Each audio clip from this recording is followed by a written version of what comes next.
வணக்கம்ப்பா. எலுமிச்சை சாறை காட்டிலும் எலுமிச்சை தோலில் அவ்வளோ விசேஷம் இருக்குப்பா. எப்படின்னா, இந்த சுகர் உள்ளவங்களுக்கு சுகரை கட்டுப்பாடு பண்ணும். அப்புறம் இருதய நோய் பிரச்சனைகளெல்லாம் சரி பண்ணும். நரம்பு பிரச்சனையை சரி பண்ணும். கல்லீரலில் புழு குழச்சிருந்தாலும் அதையும் சரி பண்ணும். அப்படியாப்பட்டது இந்த எலுமிச்சை தோல். ஒரு நாளைக்கு ஒரு பழம் அதை எடுத்து சாறை பொழிஞ்சு சாறை நீங்கள் எதுக்காக யூஸ் பண்ணிக்கோங்க. அந்த தோலை பொடியாக கட் பண்ணி நூறு இஞ்சியை துவாச்சிக்கிட்டு அதை லேசாக நசுன்னு தட்டி அதுக்குள்ளே போட்டு ஒரு டம்ளர் தண்ணி போட்டு ஊற்றி ஒன்றே டம்ளர் தண்ணி ஊற்றலாம். ஊற்றி நல்லா வேக வைக்கணும்ப்பா.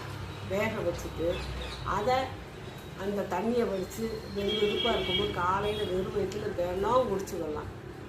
ஒரு மண்டலம் கூட நீங்கள் குடிச்சுக்கலாம். குடிச்சிட்டு வந்துட்டு அப்புறம் நீங்கள் சாப்பிட்டதுக்கப்புறம் அந்த தோள்களில் கீழே போடணும் அவசியம். அப்பப்போ மென்று சாப்பிட்டுக்கலாம்.